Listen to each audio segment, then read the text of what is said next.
The vast jungle stretched endlessly before Jack Thornton, a chaotic blend of glowing foliage and alien wildlife.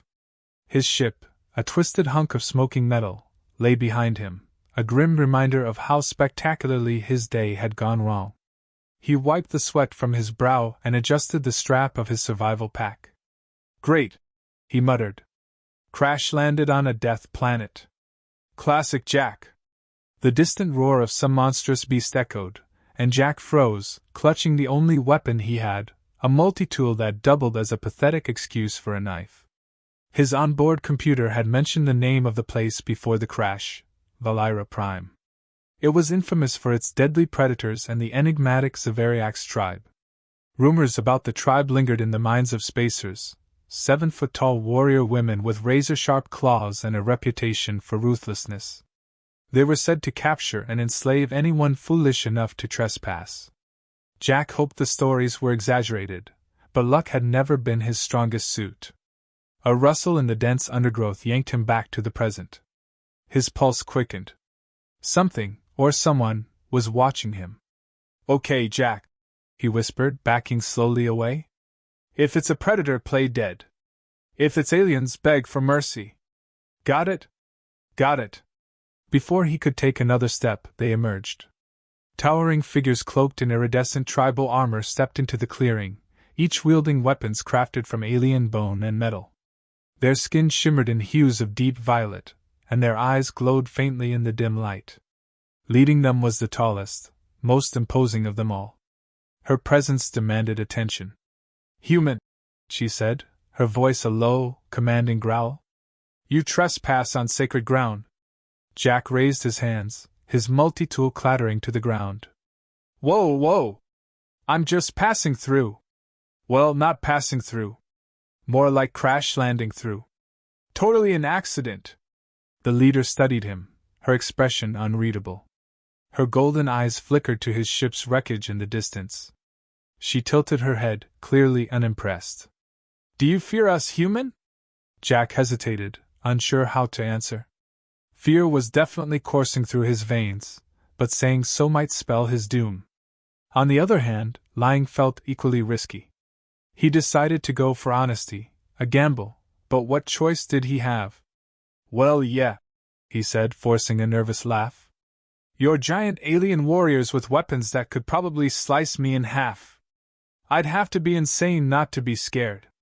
A few of the warriors exchanged glances, and Jack thought he caught the faintest hint of amusement in their expressions. The leader, however, remained stoic. "What is your purpose here?" she demanded. "I didn't really have one," Jack admitted. "Just trying not to die, honestly." Her gaze lingered on him, sharp and calculating.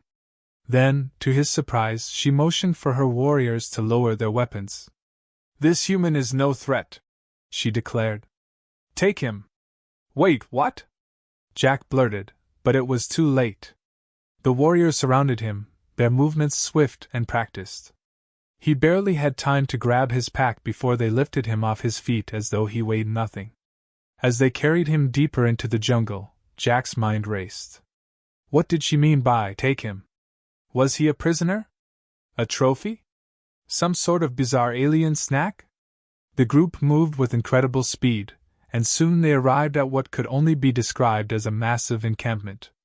Elaborate structures made of alien stone and vines loomed above him, glowing softly in the dim twilight. Fires crackled in pits surrounded by warriors, and the air buzzed with the sounds of a thriving community. Jack was unceremoniously set down in the center of the camp, where the leader approached him once more. Up close, she was even more intimidating. Her armor glinted in the firelight, and her presence was suffused with authority. "I am Vrina, chiefess of the Zavariax," she said. "You are under my protection now." "Protection?" Jack asked, skeptical. "From what? You're the scariest thing here." One of the warriors smirked, but Vrina remained impassive. "From the jungle. And from others who would claim you for less honorable purposes." Jack blinked. That didn't sound great. "Okay, thanks, I guess? But why would you want to protect me? I'm just a random guy who crash-landed here." Vrina didn't answer immediately. Instead, she leaned in, sniffing the air around him. Jack froze, his heart pounding. "You carry a scent unfamiliar to us," she said finally, her tone curious. "It is intriguing." Jack's confusion deepened. "Scent? What are you talking about?" "You will see," Brina replied cryptically. With a curt gesture, she motioned for her warriors to escort him away. As Jack was led to a small hut near the edge of the camp, his mind reeled. Whatever he had gotten himself into, it was clear he wouldn't be leaving any time soon. Jack woke up to the sound of faint laughter and the distinct feeling of being watched. As his eyes adjusted to the dim light inside the hut, he realized several Zavariak's warriors were peering in through the gaps of the walls, their glowing eyes focused entirely on him. "Good morning?" he ventured, sitting up cautiously. The warriors exchanged looks before one of them, tall even by Zavariak's standards, stepped forward. She was carrying what looked like a bundle of clothing, though it was far more intricate than anything Jack had seen. "Chiefess Vrina has ordered you to wear this," she said, dropping the bundle at his feet. Jack unfolded it, revealing a strange combination of woven vines and iridescent fabric. It looked both ceremonial and practical, though the design made him wonder if it wasn't some kind of joke. "This is, great. But where's my stuff?" he asked. "I have clothes in my pack. Much easier to put on without needing instructions." The warrior tilted her head as if trying to decipher what he was saying, then shrugged. "The chiefess's orders are clear. Wear it." With no other options, Jack wrestled with the outfit for longer than he cared to admit. When he finally emerged, the warriors waiting outside broke into what could only be described as grins, sharp, toothy ones. "It suits you," one of them said, her voice betraying barely suppressed amusement. "Glad you think so," Jack muttered, feeling ridiculous. Before he could say more, Vrina arrived, her imposing figure instantly commanding attention. The warriors snapped to attention, and Jack straightened instinctively. "You are adapting," Vrina observed, her gaze sweeping over him. "I'm trying," Jack replied, gesturing at his attire. "Not exactly my usual look, but hey, when in Rome." "Rome?" Vrina echoed, her brow furrowing. "Never mind," Jack said quickly. "Just a saying." Vrina studied him for a moment longer before gesturing for him to follow. They walked through the bustling camp, Jack struggling to keep up with her long strides. The Zavariak's warriors they passed all stared at him, some whispering to each other, though he couldn't tell if they were curious or amused. They arrived at an open area where several warriors were sparring. The scene was both awe-inspiring and intimidating. The Zavariaks fought with a ferocity that left no doubt as to why they were so feared. Their movements were precise and powerful, every strike calculated. "Impressive, right?" Jack said, trying to sound casual as he glanced at Vrina. "They are skilled," Vrina replied. "But skill alone is not enough. Strategy wins battles." Jack nodded, though he doubted he'd ever need to test that theory himself. He wasn't exactly the warrior type. As the day progressed, he found himself surrounded by more and more Zavariaks curious about him. Their questions ranged from practical to bizarre. "Why is your skin so soft?" one asked, poking his arm. "Do all humans smell like you?" another added, leaning closer than Jack was comfortable with. I guess?" he stammered, unsure how to answer. The attention was overwhelming, but he quickly realized their interest wasn't malicious. If anything, they seemed genuinely fascinated by him. It was a strange shift from the fear he'd felt earlier, though it didn't make things any less awkward. Later, as he tinkered with a broken water filtration device he'd found in the camp, a small crowd gathered to watch. The Zavariak's warriors seemed both impressed and puzzled by his methods, especially when the device sputtered back to life with a steady stream of clean water. "You fixed it," one of them said, her tone equal parts surprise and admiration. "Yeah, it wasn't too hard," Jack replied, brushing off his hands. "Just needed a little human ingenuity." The phrase clearly meant nothing to them, but the sentiment wasn't lost. They murmured among themselves, and for the first time, Jack felt a flicker of pride. Maybe he wasn't completely useless here after all. As the day wound down, Jack found himself sitting by a fire with Vrina. The two of them ate in relative silence, though Jack could feel her eyes on him. "You are not like the others we've encountered," she said finally. "Thanks," Jack said, unsure if it was a compliment. Vrina shook her head. "It is not a simple matter of thanks. You do not cower. You adapt. That is rare." Jack shrugged. "Humans are good at surviving. It's kind of our thing." Vrina's lips twitched, the closest thing to a smile he'd seen from her. "We shall see how far that trait takes you." Jack wasn't entirely sure what she meant, but for the first time since crashing on the planet, he felt a glimmer of hope. The tension in the camp was palpable. Jack could feel it even before he saw the crowd gathering near the central fire pit, warriors murmuring in low, urgent tones. Vrina stood at the heart of the commotion, her broad shoulders squared as she faced a group of unfamiliar Zavariacs. They were dressed in jagged, blackened armor, their expressions twisted with disdain. "Who are they?" Jack whispered to a nearby warrior, though he already suspected the answer. "The Krenai," she replied, her tone grim. "Rivals to our tribe. They seek to challenge our chiefess." Jack edged closer, careful not to draw attention. The leader of the Krenai stepped forward, her voice cutting through the chatter like a blade. "Vrina the Untamed, you disgrace the Zavariacs with your weakness. Harboring this human? An insult to our people." Vrina's expression didn't falter. "He is under my protection. Challenge me if you wish, but you will not lay a hand on him." The Krenai leader sneered. "A challenge it shall be, then. But know this, when we win, we take the human. And your title." Jack felt a cold chill run down his spine. He hadn't asked for any of this, but it was clear there was no backing out now. The Krenai weren't just posturing, they were deadly serious. The camp erupted into activity as Vrina and her warriors prepared for the impending clash. Jack, feeling helpless, approached Vrina as she inspected her weaponry. "You don't have to do this," he said, his voice low. "I can leave. Maybe they'll follow me and leave your tribe alone." Vrina shot him a look that silenced any further protest. "You underestimate the Krenai. They would not stop with you. This is about more than a single human. It is about strength." Jack swallowed hard, realizing there was no convincing her otherwise. Still, he couldn't shake the feeling that there had to be something he could do to help. "Okay," he said finally. "Then let me help." Vrina raised an eyebrow. "You cannot fight. You would only be a liability." "Not with a sword, no," Jack admitted. "But maybe I can even the odds another way. Let me show you what humans can do." Intrigued, Vrina allowed him to explain. Over the next several hours, Jack worked alongside the warriors, sharing his ideas and improvising with the limited resources available. They were skeptical at first, but as his plans began to take shape, their doubt turned to cautious optimism. When the Krenai returned the next morning, the camp was ready. Vrina stood at the forefront, her presence as commanding as ever.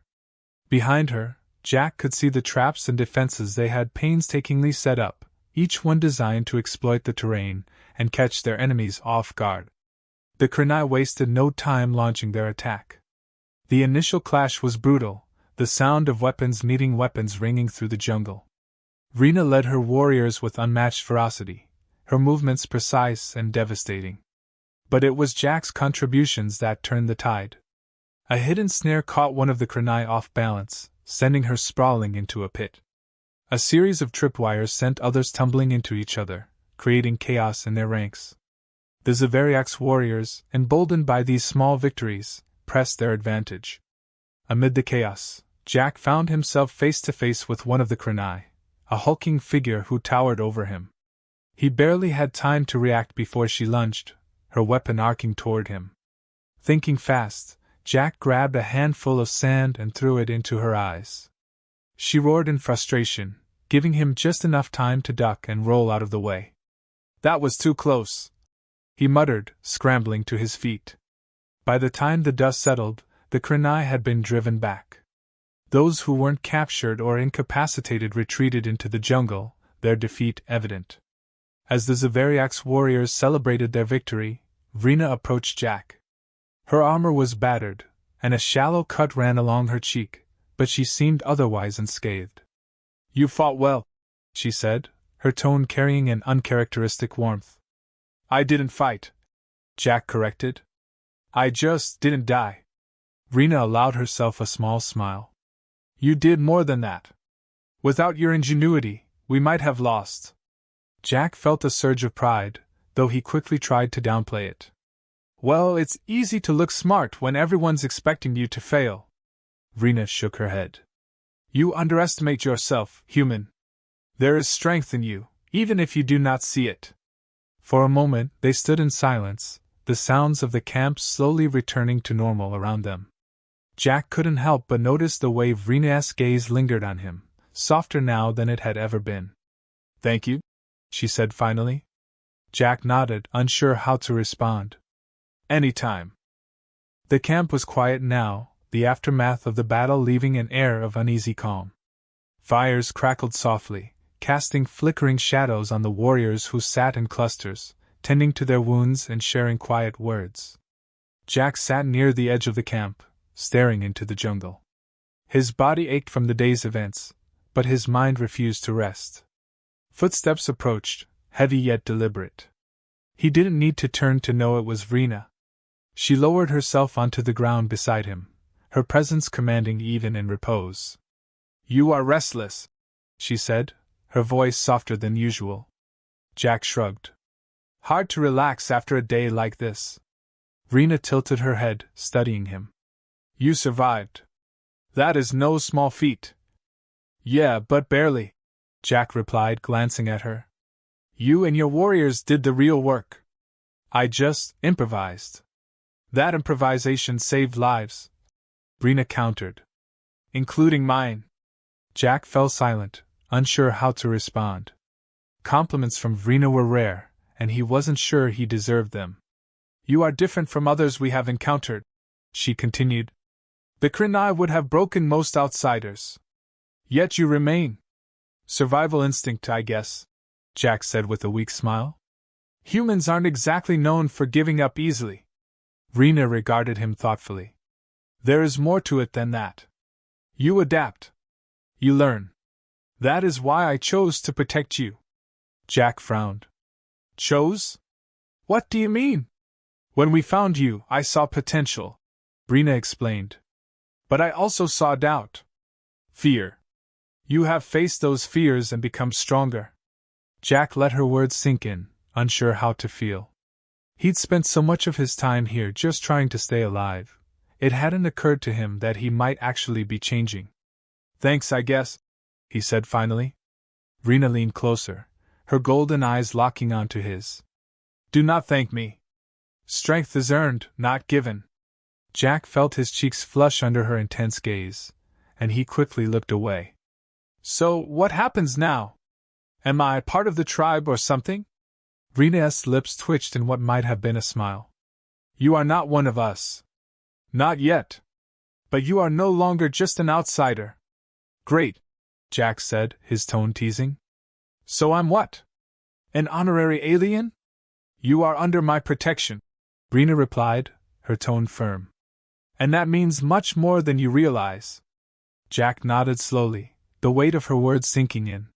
He wasn't just a stray human they'd taken pity on. He was part of something bigger now, even if he didn't fully understand it. As the night deepened, the two of them sat in companionable silence, the jungle alive with distant sounds. For the first time since crash landing on Valira Prime, Jack felt a strange sense of belonging. The next morning, the camp was bustling again, the warriors preparing for another day in the unpredictable jungle. Jack found himself pulled into their routines, helping where he could and learning from those who were willing to teach. He still felt out of place at times, but the gap between him and the Zavariaks was shrinking. They no longer regarded him with suspicion or amusement. Instead, there was a quiet respect in their eyes. As the sun rose higher, Vrina approached him, her expression as unreadable as ever. "There is work to be done," she said. Of course there is, Jack replied, smiling. Lead the way, Chiefess. She raised an eyebrow but said nothing, turning and motioning for him to follow. For the first time, Jack didn't feel like he was just tagging along. He was part of the tribe now, or at least something close to it. And as they ventured into the jungle, he couldn't help but wonder what other challenges lay ahead. Whatever they were, he felt ready to face them. Not alone, but with the Zavariax by his side.